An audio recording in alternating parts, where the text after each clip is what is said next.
మన రేవంత్ రెడ్డి అన్న ఏమంటాడు, హిందువులలో రకరకాల దేవుళ్ళు ఉంటారు. బ్రహ్మచారులకు ఒక దేవుడంట, తాగుబోతులకు ఒక దేవుడంట, ఇద్దరు పిల్లలకు ఒక దేవుడంట, ఇంకేమేమో వాగిండు. అన్న 4 కోట్ల ప్రజలను పరిపాలించనీకనే నీకు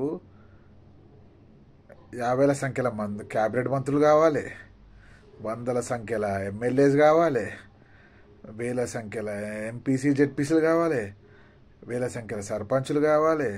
ఇంతైనా నువ్వు చక్కగా పరిపాలన చేయలేవు. మళ్ళీ దీనికి గవర్నమెంట్ ఉద్యోగులు కావాలి, పెద్ద డిపార్ట్మెంట్ హెడ్లు కావాలి. అట్లాంటి ఇంత పెద్ద ప్రపంచంలో పెద్ద ప్రపంచాన్ని నడిపేయనీకే దేవునికి ఎన్ని రూపాయలు కావాలన్నా? దేవుడు ఒక్కడే, కానీ మన మనకు వీలుగా మనం కల్పించుకున్నాం అవన్నీ. దేవుడికి ఏదైనా ప్రసాదమే. దేవుడు మంది ఇచ్చినా రాయడు, ఫుడ్ పెట్టినా తినడు, నువ్వు ఏది ఇచ్చినా ఆయన తీసుకోడు. కానీ అది మన సాటిస్ఫాక్షన్. మనం ఏదైనా ప్రకృతి మనకి ఇచ్చేదాన్ని మనం దేవునికి నైవేద్యంగా పెట్టి మనం తీసుకుంటాం. అర్థమైందా? మోదీ పెళ్లి చేసుకోలేడు కదా అని చెప్పి మొత్తము పెళ్లి చేసుకున్న వాళ్ళే మోదీకి ఓటు వేస్తలేరనా?